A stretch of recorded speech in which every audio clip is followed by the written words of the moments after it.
On the morning of the village fete, John and Sue sat with their backs against a fat old oak, telling the fascinated Scarecrow about all the things that had been arranged for the afternoon.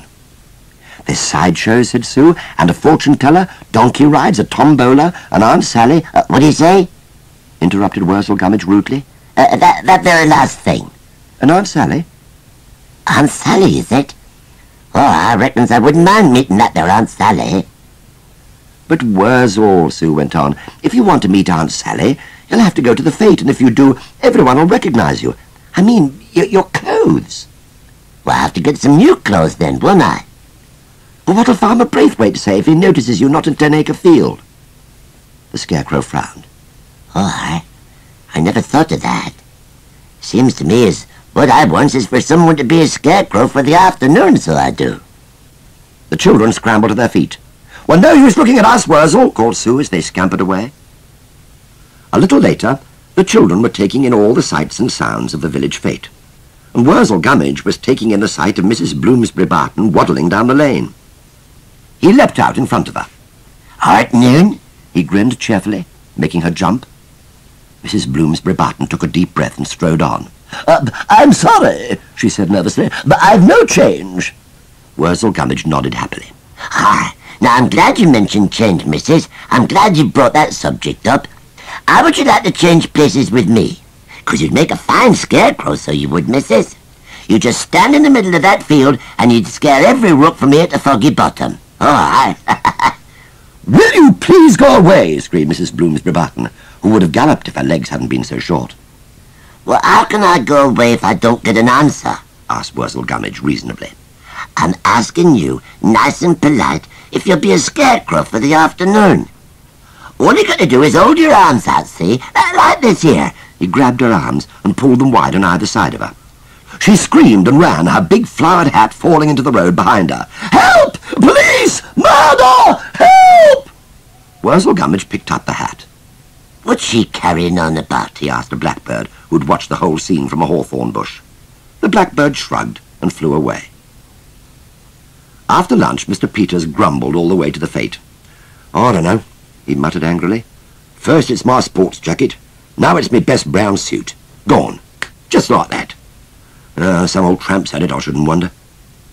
Well, he probably didn't realize you were thinking of wearing it today, said John. Mr. Peters looked baffled. What's that got to do with it, he asked. But the children simply burst out laughing and scampered away over the village green, knowing perfectly well who'd stolen their father's best brown suit. As Mrs. Bloomsbury Barton began her official speech to open the fete, the children scampered to the corner where the little platform had been erected, squeezing and pushing their way to the front.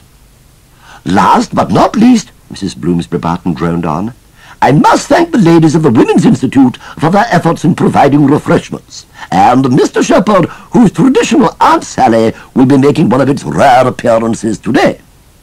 The floral display, of course, is from my own hothouses, she went on with a proud smirk, as a strange, skinny figure wearing a brown suit and the remains of a flowered hat crept silently round the corner of a tent and stood at the back of the crowd. And now it gives me the greatest of pleasure to declare this fete well and truly— She stopped. She looked over the heads of her audience. Worzel Gummidge gave her a cheerful wave. Afternoon, missus. Officer, she cried, pointing accusingly at the Scarecrow. Arrest that person! Everyone looked round. Worzel Gummidge looked alarmed. The children looked at one another. Come on, John, said Sue urgently, and they jostled their way back through the crowd. P.C. Parsons touched his forelock. Yes, madam, he said politely.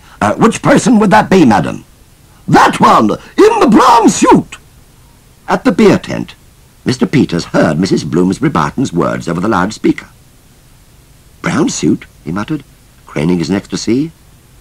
He caught sight of the Scarecrow trying to sneak away, and of John and Sue following him. Here, that's more brown suit. Grab him! Handing his glass of beer to Mr. Shepherd, he galloped off in hot pursuit. The children dodged round tents and stalls, caught up with the fleeing Scarecrow, and frog-marched him into the storage tent. Stay in here and stay quiet, hissed Sue. They ran out of the tent and pointed P.C. Parsons and Mr. Peters in completely the wrong direction. As the noise of the chase outside died away, Worzel Gummidge heard a faint sound from another part of the tent, and froze, becoming a stiff Scarecrow again. The sound was repeated, Slowly he opened one eye and cautiously squinted around. There, propped in a corner, stood Aunt Sally. The sound came again. A tear rolled down her painted cheek, and Worzel Gummidge frowned petulantly. "What's she snivelling for?" he grumbled. "Can't abide other folks snivelling." He lurched across to the stiff wooden figure and offered her his fluttering robin. "Here you are. Dry your eyes with this," he shouted, "and stop that snivelling, too." With odd little squeaking and creaking noises, her stiff arm rose jerkily from her side, and she took the proffered robin to dab away her tears. "Thank you," she squeaked, as she handed the bird back. "Here, how come you can talk when you got a wooden head?" asked the Scarecrow with a frown. "If you wish to know, it was the Crowman that taught me to talk. And walk," she added. Worzel Gummidge raised his hat respectfully at the very mention of the Crowman's name. The Crowman. He made me what I am today, the Crowman did." For a moment, Aunt Sally's haughty manner slipped a little. "The man what owns me," she said confidingly, "asked the Crowman if he could turn me into a scarecrow, but of course I wouldn't have it." She stuck her nose in the air and put on her best voice again. "I'm far too much of a lady to be a scarecrow." Worzel Gummidge went down on one knee with his hat in his hand and gazed adoringly at Aunt Sally. "Oh, you are that, miss," he croaked. "You are that. Will you marry me?" "Certainly not," she said in surprise. The Scarecrow was indignant. "Why for, why not?" he demanded. "Because you're ugly and stupid. Anyone can see that." Well, maybe I is, but I don't go round weeping and snivelling and blubbering." "What was you weeping and snivelling and blubbering for, any road?" Aunt Sally's lips began to tremble. "Because the man what owns me wants to sell me. I'll probably be sent to America. All the best Aunt Sallys finish up in America nowadays." "Well, don't he want to go to America then?" "Certainly not. It's a frightful vulgar town from what I've heard." "Or would he like me to go to America with he? Keep me company?" Aunt Sally looked thoughtful and spoke slowly. "No, but if you really want to do something for me," she said seductively, "you could take my place, and then they'd think you were the Aunt Sally." The Scarecrow looked shocked. "Take your place? Oh, no, I couldn't do that. I've got a job to do. I've got to get back to 10-acre field."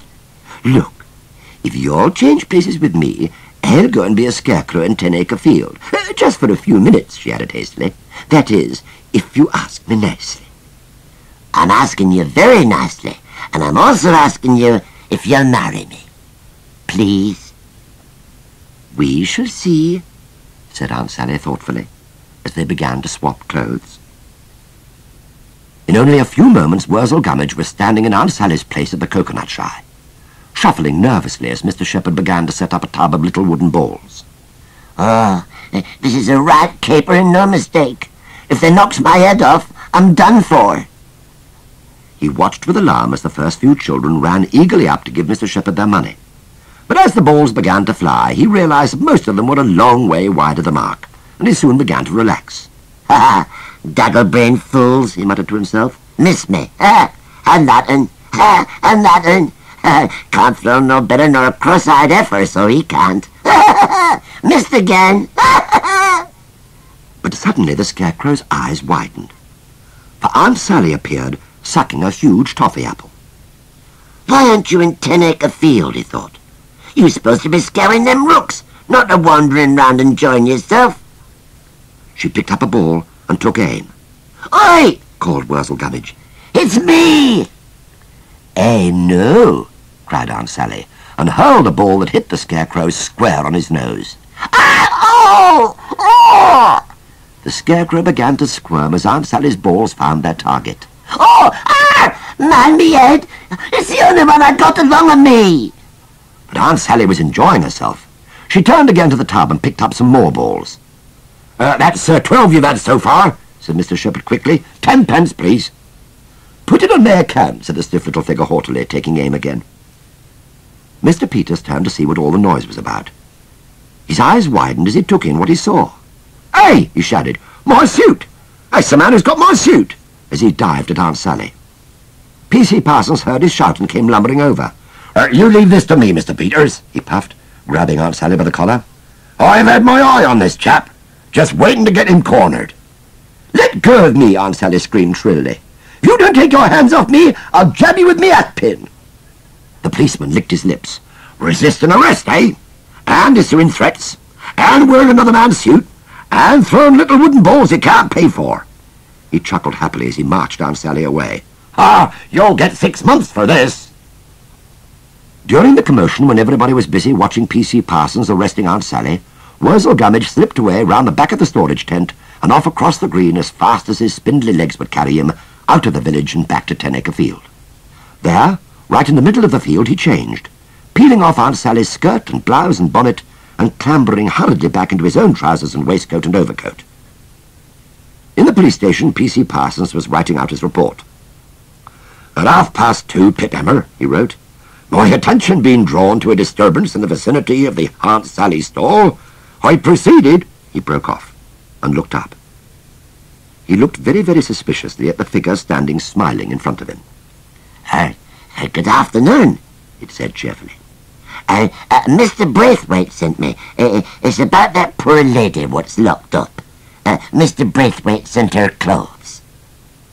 P.C. Parsons looked puzzled, frowning as Worzel Gummidge held out the bundle of muddy clothes. "What poor lady? The only criminal we got locked up here is the man who stole Mr. Peters' suit." Worzel Gummidge nodded eagerly. That's the one, sir. Only it is not a man. No, it is a lady. One of Mr. Braithwaite's milkmaids. "Oh, I thought there was something funny about that face. What's she doing walking around in a man's suit, then?" Said Worzel Gummidge softly. "'Cause she's barmy, sir. Mr. Braithwaite says as I would take it as a great favour if you'd give her her clothes and let her go." "Well," the policeman muttered doubtfully. "Well, all right. Just this once, mind.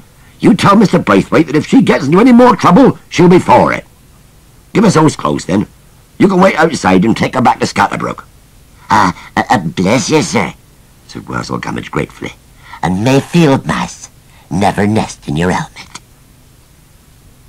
Outside the police station, the Scarecrow sprawled happily on the bench, watching the world go by.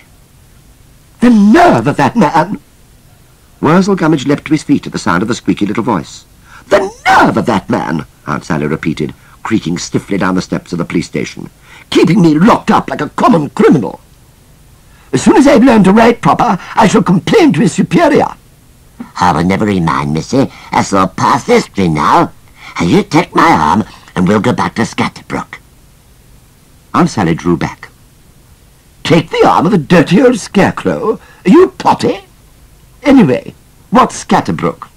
"That's the farm where I work," said Worzel Gummidge cheerfully. "You can live in the barn if you like, up in the loft where I keeps me heads. That is, of course, after we'm wed." "You ridiculous, stupid Scarecrow!" Aunt Sally shouted. "I am an Aunt Sally. I have had my head knocked off by a prince of the blood. Do you seriously think that I'm going to live in a barn and be married to a lump of dirty rags and straw?" "I'll build an house for 'ee," pleaded Worzel Gummidge, the tears welling up in his eyes. And I'll get a new suit. I looked very smart in that there suit this afternoon, didn't I?" he wheedled. "You look like nothing on earth," she sneered cruelly. "Go back to your 10-acre field or whatever it is you come from. I shall look after myself. I shall see the world. Except for America, of course. I may even go to Egypt." And with that, Aunt Sally turned on her heel, stuck her nose in the air, and strutted quickly away down the street, squeaking as she went. Behind her, the Scarecrow stood forlorn, with the tears streaming down his turnip face. Almost in sight of Scatterbrook, the children stopped to talk to a friendly pair of horses leaning over a gate. "Oi! It's me!" They turned to see the Scarecrow loping towards them, waving pathetically, and they remembered all the trouble that he'd caused at the Fete. "He's got a nerve," John muttered. "Shall we ignore him?" "Yes." But the Scarecrow looked so crestfallen, and he waved so miserably, that they found that they couldn't. So with a sigh of resignation, Sue gave a limp wave. It was enough. Worzel Gummidge's face lit up. He wiped the tears from his eyes with a grubby coat sleeve, and he started towards them at an ungainly trot, eager once more to be friends.